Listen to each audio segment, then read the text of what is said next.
রাজধানীর মহাখালীতে কূটনৈতিকদের জন্য স্থাপিত এই মদ বিক্রয় কেন্দ্রটি পর্যটন কর্পোরেশনের, কিন্তু চালুর 1 বছরেও সাড়া পায়নি সংস্থাটি।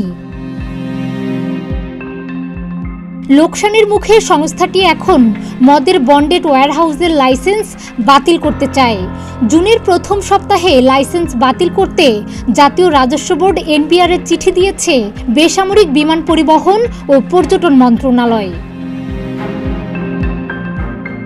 পর্যটন মন্ত্রণালয়ের চিঠি পর্যালোচনা করে দেখা যায়, কূটনৈতিকদের জন্য শুল্কমুক্ত সুবিধায় পণ্য কেনাকাটার সেবা দিতে 2022 সালের 25 মে পর্যটন কর্পোরেশনকে বন্ডেড ওয়্যারহাউস লাইসেন্স ইস্যু করে এনবিআর। পরের বছর 2025 মে থেকে মহাখালীতে পর্যটন কর্পোরেশনের হোটেল অবকাশের নিচতলায় চালু হয় মদের প্রদর্শনী ও বিক্রয় কেন্দ্র।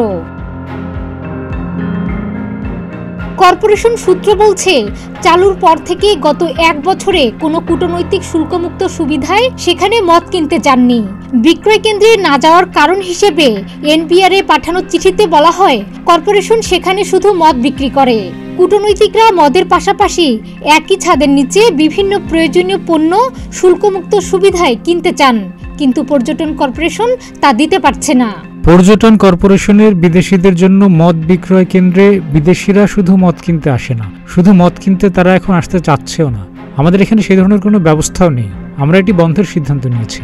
কর্পোরেশনের তথ্য মতে গত 1 বছরে 1 টাকা আয় না হলেও লাইসেন্স নবায়নের জন্য 7 লাখ টাকা পরিশোধ করতে হয়েছে। আর হোটেল অবকাশে আগে বেকারি ও পেস্ট্রি শপ ছিল, সেখান থেকে প্রতি মাসে 7 লাখ টাকা অর্থাৎ বছরে 84 লাখ টাকা আয় হতো।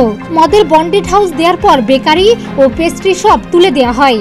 এতে কর্পোরেশনকে বছরে 91 লাখ টাকার মতো লোকসান গুনতে হচ্ছে।